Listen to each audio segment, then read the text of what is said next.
It's not about how you start, but how you finish. Colts know about that. Houston knows about that. We'll dive into all of that on today's episode, crossover episode of Locked On Texans, Locked On Colts.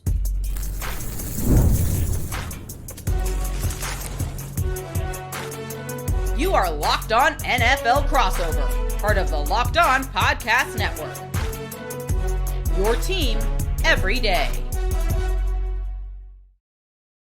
Texan fans, Colts fans, we are going into the new year together. Two different trajectories, finishing off the season after how it started, and that is how we are going to kick off today's episode of the crossover, Locked On Texans, Locked On Colts show. I'm John Hickman. That is my man. And it's been a while, right? Oh, yeah. But Been that's quite my a minute. man. That's my man, Jake Arthur, holding it down for the Locked On Colts. We're going to dive into some game predictions. Can Colts play spoiler to Houston? They still have an opportunity here in Houston to be the number one seed in the AFC. Can they get it done with Riley Leonard after Phillip Rivers took the word by storm? Key matchups going into this game and just the biggest storylines. How things have changed for the Colts. Felt like they were going to literally run away with the division with Jonathan Taylor. And then now they're completely out of it, don't have first-round draft picks in the next couple of years. It's all bad. It feels like the Carly Ursay journey has been spoiled for a lot of you guys. We'll dive into all of that on today's show. Today's episode is brought to you. This crossover episode is brought to you by PrizePicks. Download the PrizePicks app today and use code LOCKEDONNFL to get $50 in lineups after you play your first $5 lineup. Jake, where did it all go wrong, brother? Oh, my God. I know this is a 30-minute show, but how much time do we have to designate to that? We got 30 minutes. I missed the times when people had questions about the Texans this year and the Colts were, running away with things like you mentioned.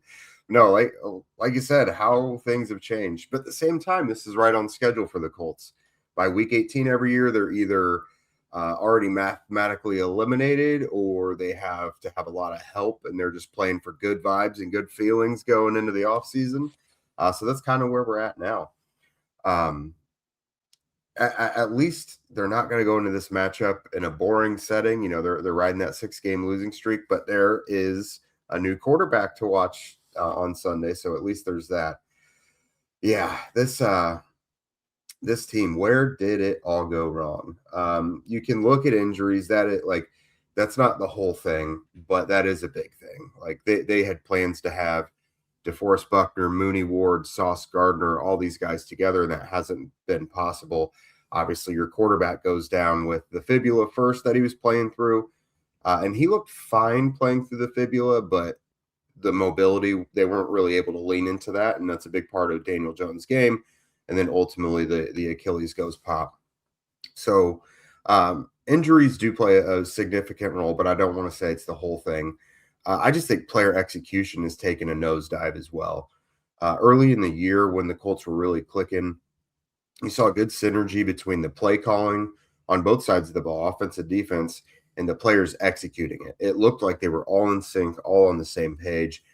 And ever since, I just think that's all just fallen apart. They're having to rely on guys who would normally be on the practice squad. And I just don't know that the coaches have adapted super well to the talent pool that they're having to use at the moment. The offensive line probably hasn't held up as strong as it was early in the year. Like everyone was very well aware of what Jonathan Taylor was doing. But the guy hasn't had a 100-yard game since that explosion against the Falcons in Germany.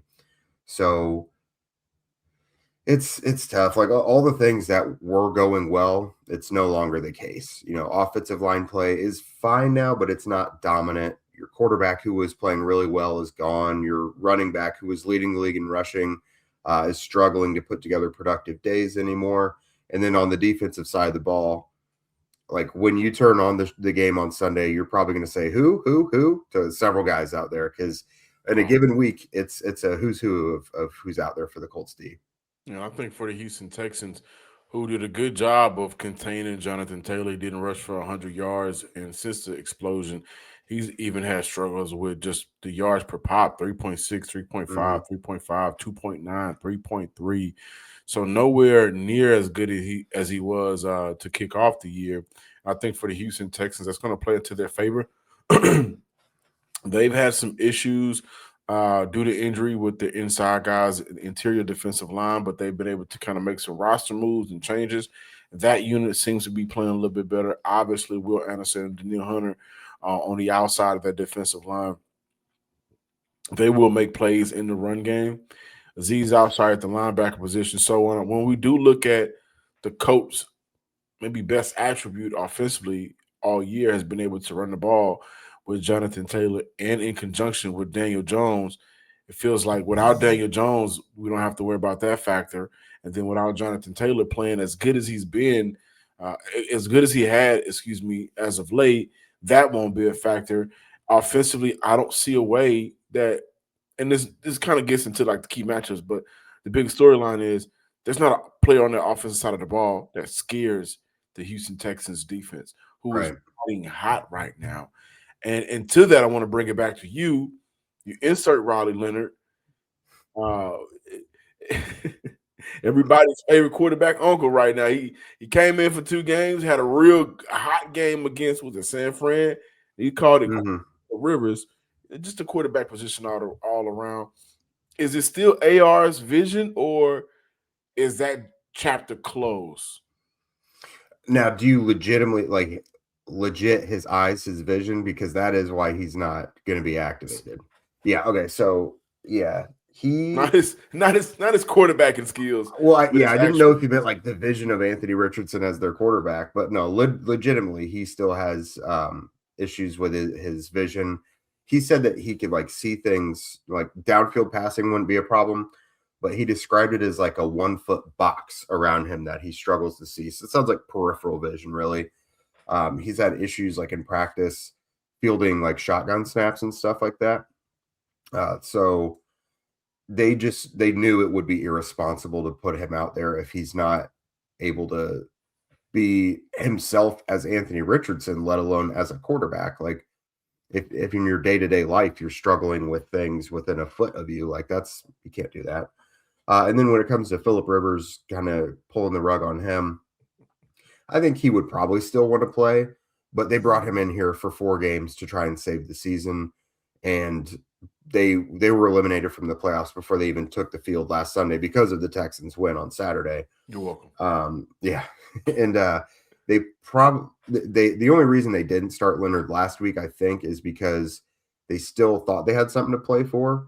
And so Rivers got all the first team reps throughout last week. Now, without they know they're eliminated for the first full week heading into this week. So Riley Leonard got all the first team reps. And I don't think they want to risk Rivers at all for no reason other than he loves to play football. They brought in a rookie undrafted free agent, Seth Hennigan, to the practice squad. And they said as long as Hennigan feels comfortable by Friday, that he'll back up Leonard on Sunday against the Texans. Richardson, again, on IR, they're not going to activate him, they said. And then Phillip Rivers likely would just be the emergency third quarterback. Okay. But is Anthony Richardson project done in Indy? Do you foresee that being something that they take a swing at next year?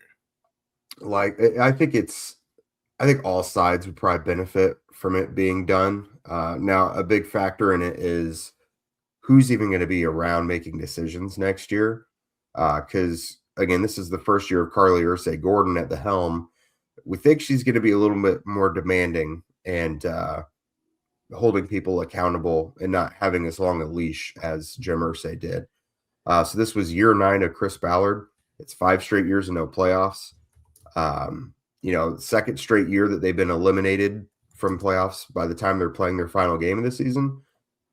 He's never won the division title. So if you get rid of Shane Steichen, if you get rid of Chris Ballard, it just kind of muddies that water a little bit.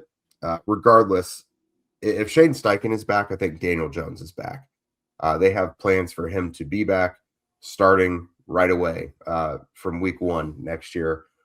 But if it's a different head coach in there, that may be a coach who is an Anthony Richardson truther from around the league. You just never know. But current regime in place, I would think Richardson's probably done. We got key matchups on the other side. We're going to continue this conversation. I promise you guys it'll get fun. We're going to get back to the football, but it just seems like these are just two teams that ended the season completely different. And from the ownership on down, you see the difference in the makeup of the DNA of both franchises. But we'll get to the key matchups on the other side. Stick around. More Locked On Texans, more Locked On Colts. Nobody knows your money goes better than you. Robinhood puts you in control of your money with tools that work as hard as you do. Locking in on every opening, beating your PR, then beating it again. Channel that drive into your money. Robinhood puts you in control of your money. Trade stocks, ETFs, options, futures, and crypto all on one platform. You can now build and execute your own trades from a desktop with Robinhood Legends advanced tools, or take advantage of the new Robinhood strategies with a tailored portfolio managed by a team of experts. You expect more from yourself, expect more from your money. Get started today at Robinhood.com/yourmoney. Again, that's Robinhood.com/yourmoney. Your money, your move.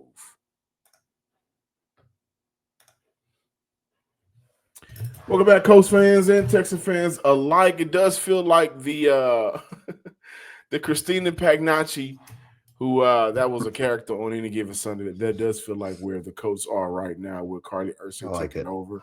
But getting back to the field, man, again, we talked about the roster a little bit, you know, the defensive side of the ball, a lot of who's who and who is that. Offensively, it just feels like they won't be able to create too much of a punch. So when I look at the key matchups in this game, it's going to be the matchup that has won Houston the game during the last 2 months of football, and that's their defense. Specifically, you know, with Riley Leonard out there, not sure how advanced and ready he is, but when you look at the first, and the third level of Houston's defense, it's going to cause a lot of issues. Being able to get after the quarterback and also the coverage and how great Kamari Lassiter, Derek Stingley, Kalen Bullock, those guys, Kavon Wallace, who was added as of late, how good they've been playing. I think that can make a long day for a young quarterback trying to figure out, and under the circumstances that he's in, it's not the greatest. And also, I think this is a game where, because of Houston's defense and getting after the quarterback and making it difficult for you guys to score, this could be a game where guys start to get rest after the, late in the second quarter going into halftime. And so one of my biggest key matchups, player-wise, I want to see Jaden Higgins in the matchup versus your guys' corners.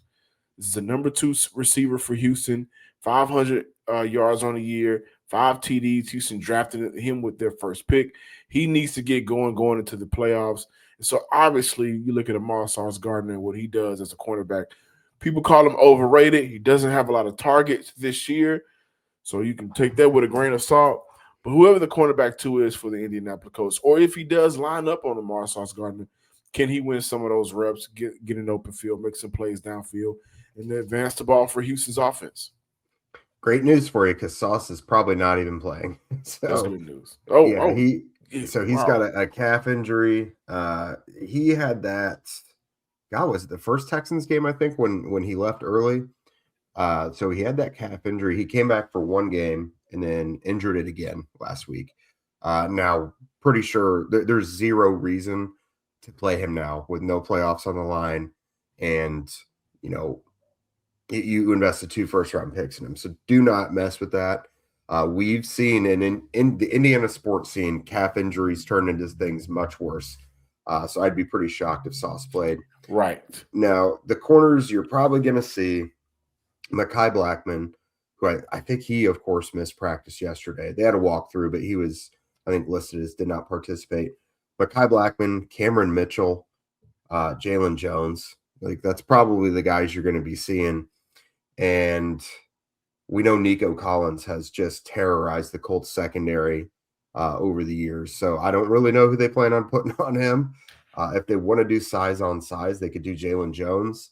But in every level, the Texans offense has the advantage there when it comes to the receivers.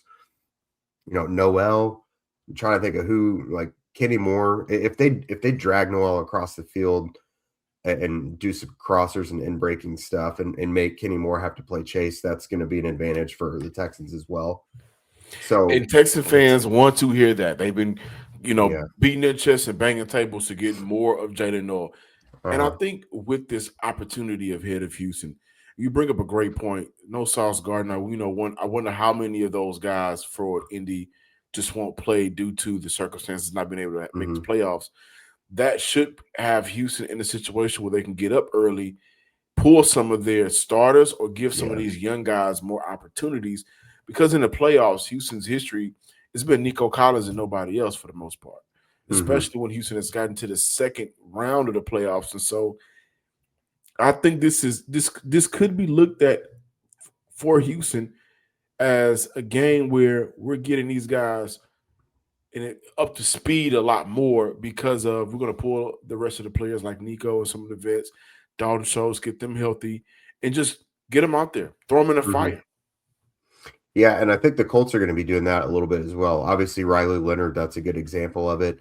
But Shane Steichen said yesterday that they probably will look into getting some of the younger guys some reps. Obviously, DeForest Buckner got shut down again for the year, so defensive tackle-wise, you're probably going to see more of Tommy Adebawore. You're going to see, Chris Wormley, some guys that have been on the practice squad more recently. That linebacker, you might see some changes there. Maybe more like Jalen Carlisle and Austin Ajike. Again, I think it's going to be a lot of Texans people being like, who the hell am I looking at on this field right now for the Colts? Again, I already mentioned the corners. Like, that's the corners they have to play, not even the guys they want to put out there, just like get some young reps. I'm very curious, though, if the Colts go for this. They're kind of downplaying it a little bit, but right now with them just kind of playing for good feelings and trying to get something positive going into the offseason, there's a couple milestones that I would keep my eye on. Jonathan Taylor can regain the rushing title because him and James Cook the last few weeks have been going back and forth. Taylor led the league like the entire season, but Cook caught up to him when Taylor started to kind of struggle a little bit. Right. I think Cook is probably, if the Bills sit their guys, Cook may not play at all. So they'll probably look to try and get Taylor the rushing title. I think that makes sense. And then Alec Pierce is 129 yards away from his first 1,000-yard season. He's the only Colts receiver that is likely within range to get it. And, he's led the league in yards per reception the last couple years now. So that's a couple things you might keep an eye on. And then Tyler Warren, I would look for them to try and get him going one last time this year. Now, Houston presents some really unique challenges there because they could put pretty much whoever they want out there. Is Jalen Petrie healthy and ready to go? Yeah, he's okay. Yeah, so that's one. I love that matchup. If they want to put Petrie on Tyler Warren, that's so intriguing. And I think Riley Leonard is going to look his way early and often because that's kind of another factor in this. Is we could talk about what roles guys normally have, but the fact is there's a new quarterback out there. And it's a young quarterback making his first start. Now, he played extensively against Jacksonville when Jones had to leave with the Achilles, but this is his first start. He's been practicing all week with the first team reps. Who does he feel most comfortable targeting? That's a good point. Riley Leonard was a decent quarterback over at Duke. I do remember him from his Duke days. Then he transferred to Notre Dame, right? Yeah. But I remember him more from his Duke days. And he has some tools. So I think this is a great opportunity. Outside looking in, of course, great opportunity to see, especially if you guys move on from the current regime, GM on down to the coaching staff. It's a good opportunity for him to put some tape out there for whoever's going to be next, or even for the current guys. And just say, hey, I deserve a shot to at least be, your backup quarterback moving forward. Certainly. And to be trusted. So I always wanted to ask you guys, just that trade for Sauce Gardner. What was your thoughts on that, Jake? I was into it, honestly. Now, the price that y'all gave up was paid. It was a lot, but at the time, the Colts were the number one team in the NFL. They weren't dealing with injuries to quarterback, and like it wasn't like everyone was hurt. So at the time, you're like, yeah, that's pretty steep, but this is a good team that just made a move for an elite corner, and they already had one in Charvarius Ward. So it looked like an all-in move, like a move to try and get them to the Super Bowl this year or next year. And then everything just fell off a cliff. And then now with revisionist history, it looks really, really expensive, which it is, because with the collapse that they've had, you don't know if it's even this front office going to be making decisions. So now you look into potentially having to rebuild your team without 2 first-round picks in the next couple of years.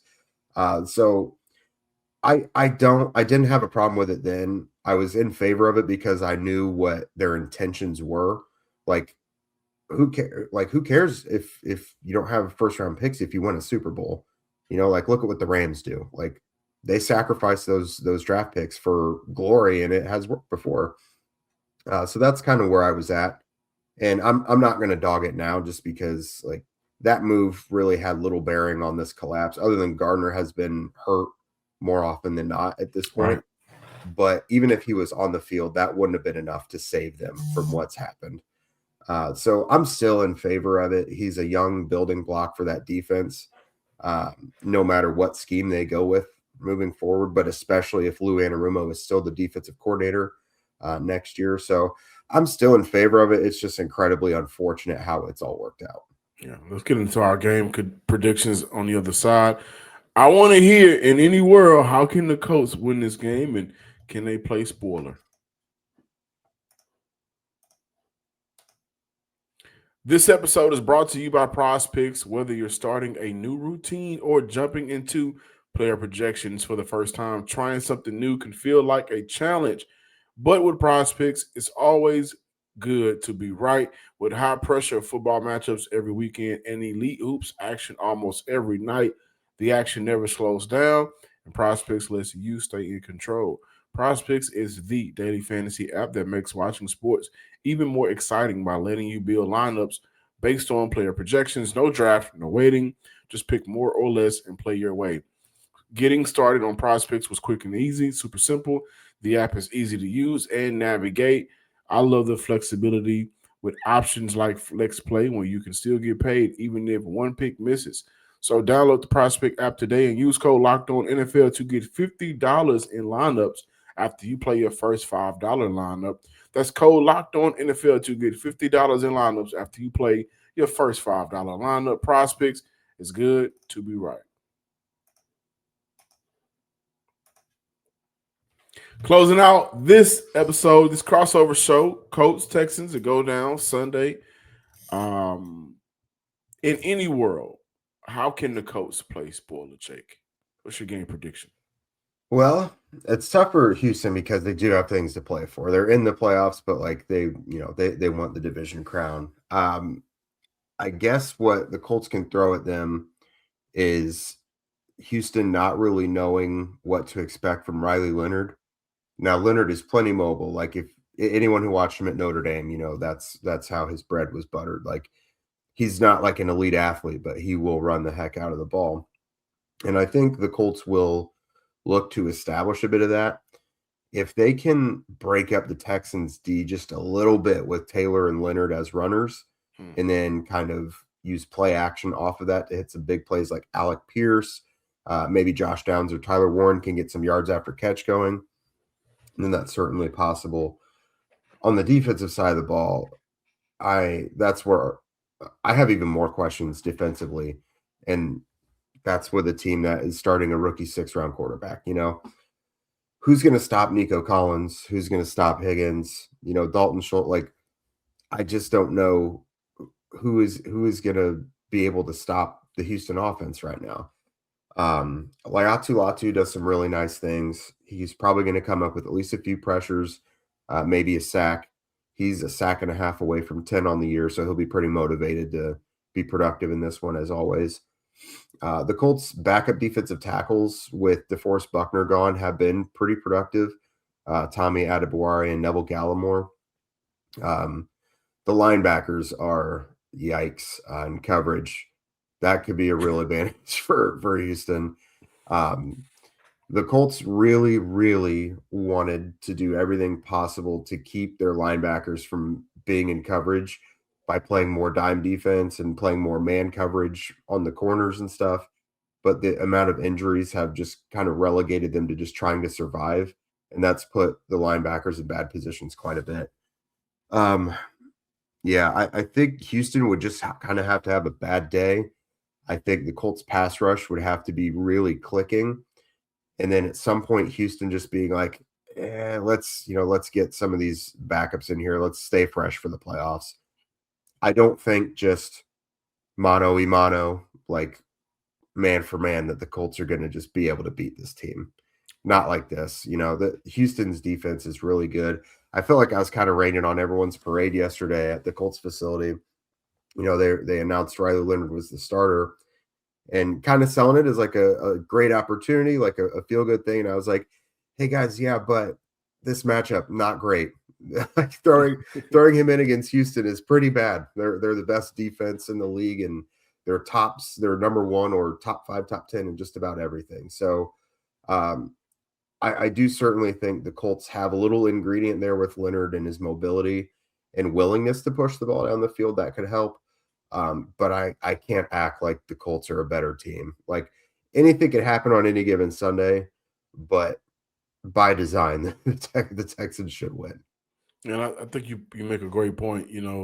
If Houston starts to decide to pull guys, what does that look like for the Colts in terms of being able to make it a game if the top tier guys is not out there? Now, what I will say is Houston has some good depth up front. Not the best depth on the outside at corner. Not the best depth at safety. Decent depth at the linebacker position. We got your guy, former Colt, EJ Speed, who's playing extremely well in his role this season. And I think he's a player that Houston should want to bring back. But if Houston's out there and they're playing a half of football with their starters, this game should get ugly early. And I'm not going to say could get early. It should. It really should. Houston's defense should be able to get off the field, force 3 and outs. They are, I think, the best team, the best defense in the NFL at the amount of 3 and outs on the year. Houston's offense should be able to just score 14 to 17 points in the first half. And after that, you put in your reserves. And your reserves for Houston looks like Davis Mills. The reserve for Houston looks like, even if you want to pull Woody Marks, who's had a good rookie season, but he's been banged up a lot throughout the year, Nick Chubb and Jawar Jordan, who's ran the ball very well. Your reserves for Houston looks like a Jaden Higgins who can make some plays, a Jalen Noel who can make some plays with opportunities. I think it would be important for Houston to get Cade Stover some opportunities to get him going a little bit more. So pulling Dalton Schultz and putting him out there. So Houston's reserves offensively, all of those guys have been a part of, in some way, shape, form, or fashion, that 8-game win streak. They all played major roles, including Davis Mills, who played some good football against Jacksonville to lead that comeback, and throughout the year until C.J. Stroud returned back. So I think this is a game where Houston should be able to drop 20 early in the game, and I mean between 17 to 20 points by the halftime, pull their guys, and the reserves are good enough to finish it out. And I'm going to take Houston in this game by 10. Okay. Yeah, I can't come up with a specific score yet, but I mean a 2-score deficit certainly sounds right.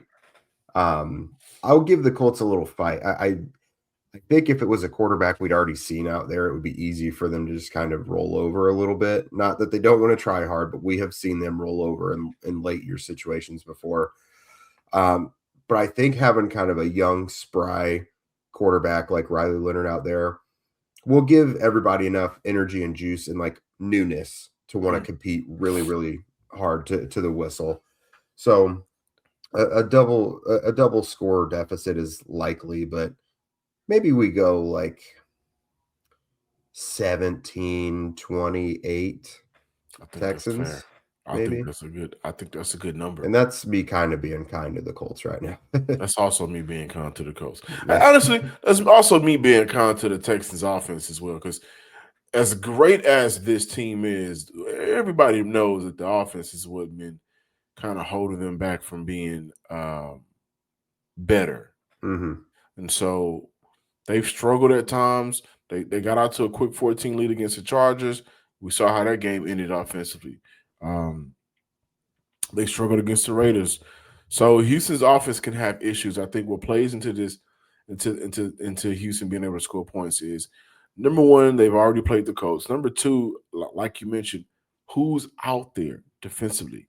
So for Houston, it should really be about not shooting yourself in the foot, because on the opposite side, it ain't going to be too many players that can stop their offense. That should be able to stop their offense. So we'll see. Those guys will be coached up well in Indy, of course.